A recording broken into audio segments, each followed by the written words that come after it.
La Alemania de finales de los años 20 intentaba levantarse de las ruinas de la Primera Guerra Mundial. Düsseldorf, una ciudad industrial a orillas del Rin, comenzaba a recobrar su ritmo.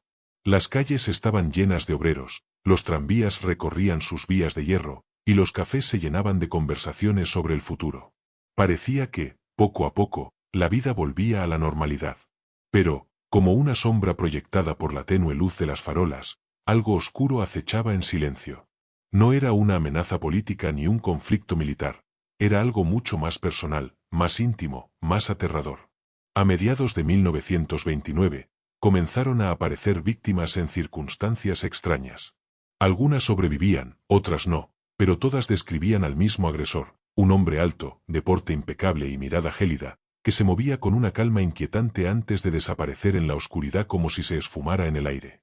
Los rumores se esparcieron rápidamente. Las madres recogían a sus hijos antes del anochecer, los hombres evitaban caminar solos por las zonas menos iluminadas, y los periódicos, hambrientos de titulares, encontraron en este caso un filón que combinaba misterio, horror y una pregunta sin respuesta. ¿Quién era este cazador nocturno? Fue la prensa quien le dio el nombre que lo haría inmortal, el vampiro de Düsseldorf. No solo por la violencia de sus ataques, sino por un inquietante detalle que algunas víctimas aseguraban haber visto, y que alimentó una leyenda que sembró terror en toda Alemania. Durante meses, la ciudad vivió como bajo un toque de queda no oficial. La policía organizaba patrullas y redadas, pero el agresor parecía estar siempre un paso por delante. Y lo más perturbador, comenzó a comunicarse directamente con las autoridades y los periódicos, enviando cartas en las que relataba sus crímenes con frialdad y a veces, con un extraño toque de humor macabro. En una ciudad que intentaba rehacerse, el miedo se convirtió en un habitante más. El vampiro de Düsseldorf no solo atacaba, jugaba. Y para él, la cacería acababa de comenzar. Detrás del apodo aterrador del vampiro de Düsseldorf se encontraba un hombre llamado Peter Kürten, nacido el 26 de mayo de 1883 en Colonia, Alemania. Su infancia distó mucho de ser tranquila. Creció en una familia marcada por la pobreza, la violencia y el alcoholismo, en un hogar donde los gritos y las peleas eran parte del día a día. Desde temprana edad, Kürten comenzó a mostrar una personalidad inquietante. No solo se escapaba con frecuencia de casa, sino que también desarrolló comportamientos que más tarde serían interpretados como las primeras señales de su futura peligrosidad. Sus primeros delitos fueron pequeños robos, pero pronto se vio involucrado en actos más graves. Adolescente aún, abandonó la escuela y se sumergió en una vida de vagabundeo y delincuencia menor. Alternaba periodos en prisión con breves intentos de llevar una vida normal, aunque siempre acababa regresando al mismo patrón de comportamientos ilícitos. Durante sus años de juventud, también fue testigo, y, según algunos registros, participante de actos violentos en su entorno. Todo esto moldeó su visión del mundo, una mezcla de resentimiento, deseo de control y una extraña fascinación por el miedo ajeno. Cuando se trasladó a Düsseldorf a finales de la década de 1920, Peter Kürten parecía un ciudadano más. Vestía con corrección, sabía hablar de manera educada y podía pasar fácilmente por un vecino respetable. Pero bajo esa apariencia se escondía un hombre que, con el tiempo, se convertiría en uno de los criminales más temidos y estudiados de la historia alemana.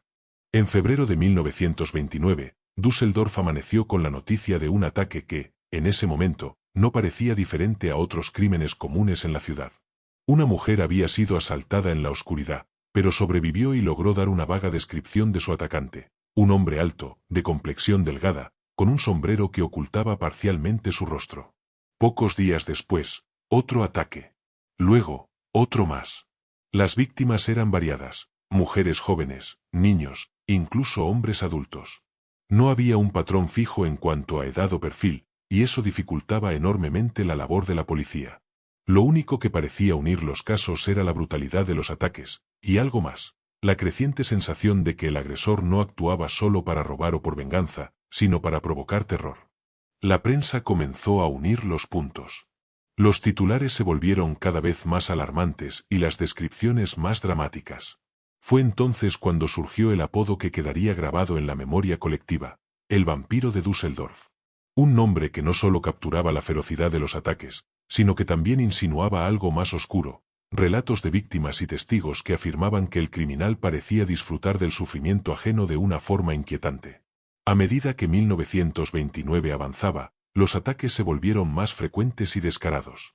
La policía intensificó las patrullas, instaló puestos de control y distribuyó volantes con descripciones, pero nada parecía detenerlo. La ciudad, que meses antes celebraba su recuperación económica, ahora vivía con las cortinas cerradas y las calles desiertas al caer la noche. Los cafés cerraban temprano, y los ciudadanos caminaban rápido, evitando mirar a los desconocidos. El miedo se había convertido en parte de la rutina diaria. Lo que nadie sabía era que para Peter Kürten, aquella sensación de control sobre toda una ciudad no solo era parte de sus crímenes, era su verdadera motivación. Para finales de 1929, la tensión en Düsseldorf era insoportable. La policía trabajaba sin descanso, pero cada nuevo ataque dejaba claro que el agresor se movía con absoluta libertad. Fue en este punto cuando Peter Kürten decidió cambiar las reglas del juego. Comenzaron a llegar cartas a los periódicos locales, y en ocasiones, directamente a las autoridades. En ellas, el remitente, que se identificaba como el autor de los ataques, describía detalles que solo el verdadero culpable podría conocer. El tono de las misivas oscilaba entre la burla y la amenaza, como si el escritor disfrutara al saber que la ciudad entera leía sus palabras con miedo. Kürten conocía bien el poder de la prensa.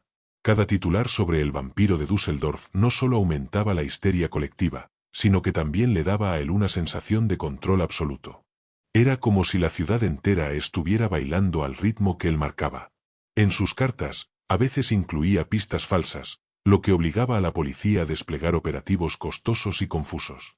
En otras ocasiones, se limitaba a relatar sus crímenes con frialdad, reforzando la imagen de un depredador que no temía ser descubierto. Para las autoridades, esta correspondencia era un desafío directo. La investigación se convirtió en una guerra psicológica. No solo había que atrapar a un criminal, sino también vencer a un hombre que parecía disfrutar humillando a sus perseguidores. Pero lo más inquietante estaba por llegar. Kürten no se conformaría con actuar en las sombras. Pronto, buscaría un final que estuviera a la altura de la leyenda que él mismo había creado. En 1930, tras más de un año de ataques, cartas y confusión, el cerco comenzó a cerrarse sobre Peter Kürten. No fue gracias a una gran operación policial, ni a un descubrimiento forense revolucionario. La caída del vampiro de Düsseldorf comenzó por algo tan humano como la confianza mal depositada. Kürten había iniciado una relación con una mujer llamada Maria Bullick, una joven recién llegada a la ciudad que desconocía su verdadera identidad. Al principio, él la trató con cortesía y encanto, presentándose como un caballero atento.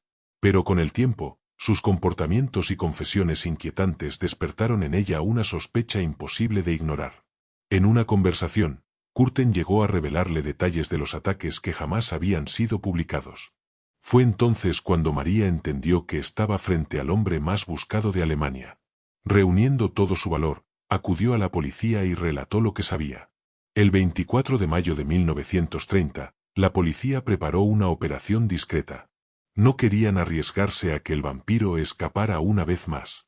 Cuando finalmente lo arrestaron, Peter Kürten no opuso resistencia. Al contrario, sonrió, como si hubiera estado esperando ese momento. Durante los interrogatorios, confesó con una frialdad escalofriante varios de sus crímenes. Hablaba de ellos como si fueran hazañas personales, y en ocasiones se detenía para describir lo que sentía mientras la ciudad entera vivía atemorizada. El juicio, celebrado en 1931, fue un espectáculo mediático. La sala estaba llena cada día, y los periódicos publicaban cada una de sus declaraciones. Peter Kürten fue condenado a muerte, y el 2 de julio de 1931, en la prisión de Klingelputz, fue ejecutado por guillotina. Aun en sus últimas horas, mostró la misma serenidad inquietante que lo había acompañado durante toda su vida.